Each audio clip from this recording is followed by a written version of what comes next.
তৃণমূলের জয় নিশ্চিত, সেই কারণেই জায়গায় জায়গায় চলছে বিজয় উল্লাস। আর সেই বিজয় উল্লাস থেকে সরাসরি সকেট বোমা ছোড়ার অভিযোগ। সেই সকেট বোমার আঘাতে মৃত্যু হলো 10 বছরের একটা নাবালিকা। ঘটনাটি নদিয়ার কালীগঞ্জ থানার এলাকার মোলান্দি গ্রামে। জানা যায় ওই নাবালিকা চতুর্থ শ্রেণীর ছাত্রীর নাম তামান্না খাতুন। ছিন্ন ভিন্ন ও রক্তাক্ত অবস্থায় তাকে উদ্ধার করে হাসপাতালে নিয়ে গেলে চিকিৎসকেরা মৃত বলে ঘোষণা করে। এ বিষয়ে তৃণমূল নদিয়া জেলা পরিষদের সভাধিপতি তারান্নুম সুলতানা মীর বলেন, প্রশাসনকে বলবো কঠোর পদক্ষেপ নিতে, দোষীরা যাতে ছাড়া না পায়।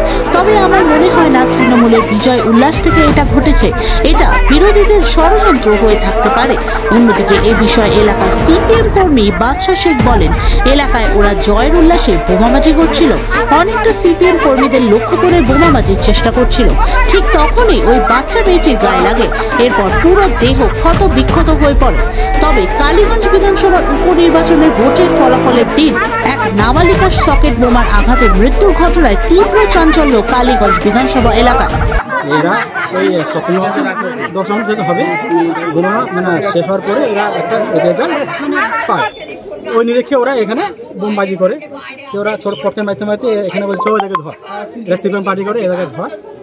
এদের বাড়িরা সব শুয়ে ছিল বাড়িতে বাড়িতে, আতঙ্ক এসে বাড়িতে সব বোম মেরে সব তাড়া করেছে।